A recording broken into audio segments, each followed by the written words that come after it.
quero falar um pouco aqui a realidade dos dízimos e das ofertas que os verdadeiros ladrões não falam para você. Muito pelo contrário, roubam até a sua alma.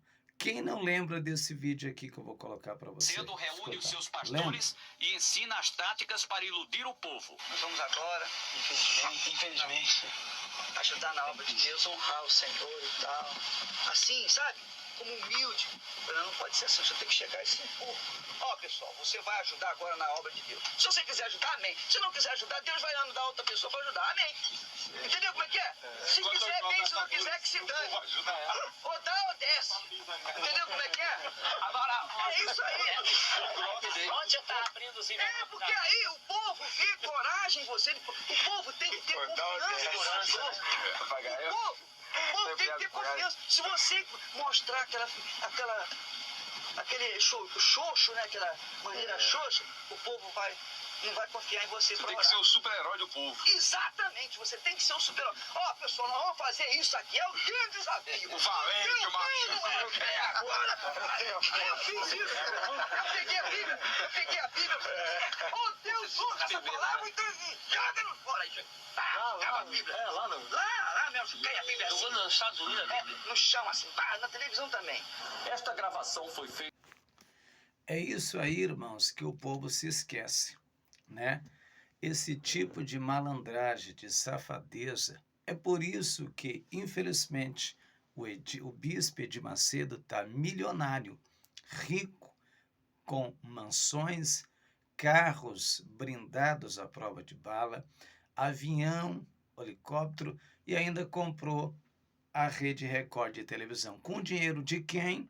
Com seu dinheiro, porque você trabalha o mês todo levantando de madrugada, levantando debaixo de sol, debaixo de chuva, para poder ganhar o seu dinheiro, para poder levar à igreja, para esse tipo de gente fazer isso com o seu dinheiro, né? É ensinar os seus pastores a roubar, é ensinar os seus pastores ser o super-homem do povo. Escuta o que o R.R. Soares vai dizer aqui, escuta. Que quem sente o toque não dá, vai dar conta a Deus. Quem estava dando e abandonou, vai dar conta a Deus. E eu lamento, mas você não vai entrar no reino dos céus. Não, nada a ver, irmão. Deus, que te roubam, diz-me oferta. 1 Coríntios 6,10. Que viagem é essa, velho? Irmãos, você escutou isso aí? Isso aqui é o missionário R.R. Soares, o fundador da Igreja da Graça. Está dizendo que se a pessoa não der o dízimo, não vai para o céu e vai prestar conta a Deus. Irmãos, sinceramente dizendo, é muita hipocrisia. Os maiores ladrão da obra de Deus não é você que não deu dízimo, porque muitas vezes você está lá passando o maior aperto da sua vida. Os maiores ladrão da obra de Deus, sabe quem são? Esse tipo de gente. São eles. Sabe por quê?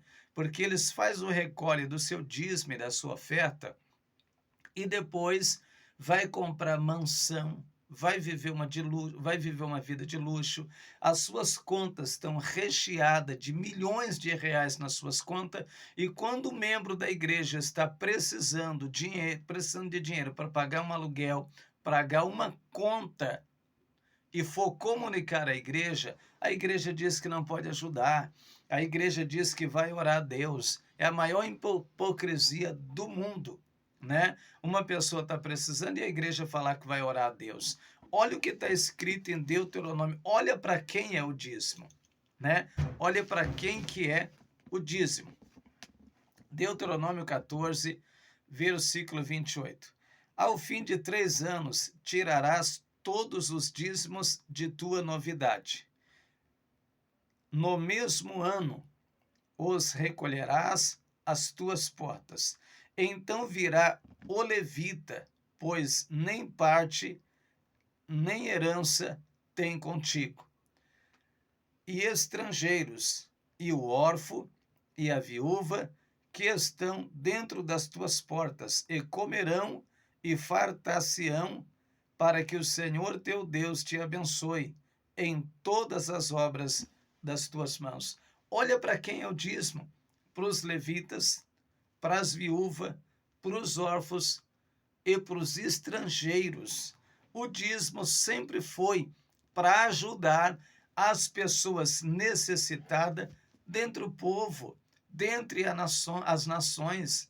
Os pastores, não todos, claro, mas a grande maioria, principalmente de igrejas e ministérios grandes, como Assembleia de Deus, Universal, Igreja da Graça, Igreja do Agenoduque, Igreja Deus e Amor e muitas outras, eles não cumprem o que a Bíblia diz no livro de Malaquias. Eles não cumprem o que a Bíblia diz no livro de Deuteronômio. Em primeiro lugar, dízimo na época não era dinheiro, era comida nessa época de Malaquias.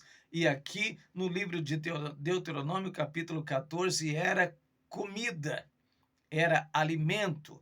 Você plantava, por exemplo, um pé de manga, laranja, mandioca, pé de milho. Então você dava a 10ª parte de toda essa plantação que você plantou para que ajudasse os mais pobres do meio deles. Era para isso. Hoje o dízimo, ele virou dinheiro, vai para a conta da igreja, os fundadores da igreja governam o dinheiro comprando mansão, comprando helicóptero, comprando jato, comprando fazenda, vivendo uma vida de luxo, trocando de carro todos os anos, enquanto você está aí. Enquanto você está aí, levantando de madrugada todo dia, saindo debaixo de chuva, dando o maior esforço da sua vida para pegar o seu dinheiro, trazer para ajudar a obra de Deus, como eles dizem, a obra de Deus, porque, infelizmente, isso não é obra de Deus. Obra de Deus é quando nós pegamos o nosso dinheiro, a gente leva para a obra de Deus, ali é dividido entre os necessitados. Agora, no livro de Malaquias, como que a gente vê o dízimo? O que diz lá no livro de Malaquias, no capítulo 3, no versículo 10? Olha o que vai dizer: trazei todos os dízimos à casa do tesouro, para que haja mantimento na minha casa, e depois fazei prova de mim, diz o Senhor dos Exércitos, se eu não abrir a janela dos céus e não derramar sobre vós uma bênção tal, que ela advenha com maior abastança, e por causa de vós repreenderei o devorador, para que não vos consuma o fruto da terra, e a vide no campo não vos será estéril. Em primeiro lugar, esses pastores colocam medo na igreja, no seu povo, dizendo que o devorador é o diabo. O devorador aqui não é o diabo, o devorador aqui, ele é o purgão, o migrador, o cortador, o gafanhoto e a lagosta, que eram insetos devoradores de plantação, que devorava a plantação da nação. Deus estava falando, se vocês der a 10ª parte, né? A 10ª parte do alimento de tudo que vocês plantar, trazendo para a minha casa, depositando aos pés do sacerdote, dos levitas, eles vão dividir para os necessitados, eu vou abençoar a plantação de vocês. Eu vou abençoar. Aqui Deus está falando para trazer para a casa dele, para que haja mantimento na minha casa. Então, a função real do dízimo é manutenção do templo, manutenção da igreja, comprar igrejas próprias, terrenos próprios. Não, irmãos, dentro da lógica, os nossos ministérios grandes não era para poder pagar aluguel. Nós temos centenas de igrejas que pagam aluguel. Eu congrego na Igreja Deus e Amor há muitos anos e a gente tem muitas igrejas que pagam aluguel. Todas essas igrejas de ministério grande, a grande maioria, paga aluguel. E quando você vai puxar a vida da família deles, dos fundadores, a vida dos fundadores, daqueles que estão no poder do dinheiro, do dízimo do povo, eles são ricos. Os seus filhos estudam nas melhores escolas, nas maiores faculdades. Os seus filhos vão para fora do país para poder estudar lá. Vão para Israel todas as vezes que quiser. Enquanto muitas vezes a gente deseja visitar a terra de Israel, a gente não pode porque não tem condição. E eles pegam o dinheiro do povo e fazem o que quer, gastando nos seus deleites, e depois coloca medo, como o nosso amigo aí, R.R. Soares, que falou que se você não devolver o dízimo, você vai para o inferno. Irmãos, é a maior hipocrisia. O dízimo não te joga no inferno se você não devolver. Ele não te joga no inferno. O dízimo, na verdade, com toda essa hipocrisia que a gente está vendo aí, eu vou dar um conselho para você. Deus vai te abençoar mais se você pegar o seu dízimo e ajudar aqueles que estão necessitados. Comprar uma cesta básica, comprar alimento e dar para o irmão da esquerda, o irmão da direita, o irmão que você sabe que está precisando. Deus vai te abençoar mais do que você leva para a igreja. Dali, a gente não sabe o que acontece com o nosso dinheiro, né? Aí quando você vai ver a família dos fundadores, são bilionários. Todos os fundadores são bilionários. Milionários. A sua família nasce dentro de um berço de ouro. Nunca deram prego, nunca deram murro na ponta do prego, nunca suaram, ó, e tem mansão, carrão, vive uma vida de luxo, formado em tudo com dinheiro seu, com seu dinheiro, e eles dizem que é para a obra de Deus. Que obra de Deus é essa? Quando tem uma irmã viúva necessitada, a igreja não ajuda. Quando os nossos membros, eu estou falando a verdade, muitos membros estão indo em centros espíritas para poder pegar cesta básica ou em outras igrejas, porque, irmãos, a igreja que eles estão congregando não ajuda. Não ajuda. O irmão está desempregado, a igreja não está nem aí. A igreja não chega junto para dizer, irmão está desempregado, a irmã está desempregada, nós vamos ajudar com cestas, nós vamos te ajudar com um valor X, porque você tem conta. Nós todos temos contas, né? Todos nós temos contas. Irmãos, é só Deus para ter misericórdia. Comerciantes, fazendeiros. Olha só. Para investir em 10 mil, 5 mil, 2 mil, isso diretamente na conta da Igreja Mundial do Poder de Deus, não é conta do apóstolo, do bispo, da bispa, não. Você vai ver lá a razão social. Não é conta, não vai aparecer o nome de Valdemiro, não.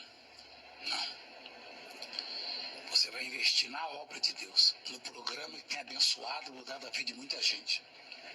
E os demais que vêm investir a oferta do carnezinho, que é R$70 mês, que é simbólico, é 7% de um salário mínimo. Mas tem gente... Claro, ele não é nem um bobo dizer que vai para a conta dele. Claro, está na conta da igreja. Agora me diga, irmãos, só quem é besta, ele não tem acesso a esse dinheiro? O dinheiro vai para a conta da igreja e ele tem a total liberdade e acesso a esse dinheiro para depois comprar mansão, comprar carro de 500 mil, comprar carro de 1 milhão, né? Sinceramente, essa é a realidade que a gente está vivendo. Essa é a realidade dos nossos pastores aqui no Brasil, né? A maior hipocrisia do mundo. Sem contar aqueles que têm coragem de dar 20 mil na mão de uma cantora para cantar 3 hinos, enquanto tem um membro da sua igreja passando fome. Tem um irmão desempregado em cima de uma cama precisando de remédio e ninguém vai lá ajudar, né? O pastor da igreja nessa hora desaparece. Sabe por quê? Porque o irmão só presta na hora que ele está ali, ó, trabalhando e devolvendo o dízimo. Quando ele está em cima de uma cama, aí os pastores somem, né? Aí os pastores somem. Aí a igreja não vai lá e fala assim, ó, vai lá na casa do irmão, leva uma cesta básica para ele, que dá para ele se alimentar 2 meses e leva um valor X para poder ajudar ele a pagar as contas deles. Não, isso não existe, né? Mas coloca medo em você, para você dar o dízimo, deixando você apavorado, dizendo que você vai para o inferno. Eu vou te dar um conselho da parte de Deus e pelo conhecimento da Bíblia. Em primeiro lugar, o devorador não é o diabo, o devorador era o gafanhoto, a lagosta, o purgão e outros insetos devorador de plantação, viu? Esse era o devorador de plantação. Deus está falando com a nação de Israel. É uma promessa para eles.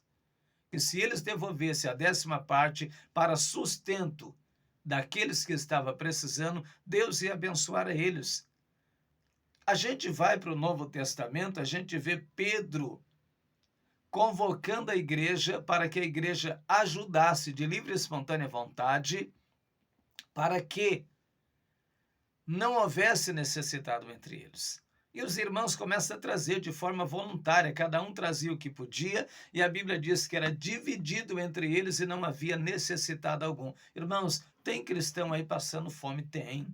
Tem cristão passando fome. Tem cristão sendo despejado da sua casa porque não tem dinheiro para pagar o aluguel, porque foi desempregado. Ele passou 30 anos da sua vida dando dízimo na igreja, agora ele está desempregado e a igreja não está nem aí para ele. Sabe por quê? Porque o dízimo dele está comprando mansão, está comprando carros importados. É triste falar, mas é uma realidade. Povo de Deus aqui no Brasil, desperta para a realidade, viu? Desperta para a realidade. Pega o seu dízimo e ajuda quem precisa. Viu? Não dê ouvido, não caia nesse golpe. Ajuda quem precisa e você vai ver como Deus vai te abençoar. Ajuda aquelas igrejas humildes que estão começando agora, homens e mulheres de Deus sinceros, viu? Porque os nossos ministérios grandes, sinceramente, estão corrompidos. Estão corrompidos.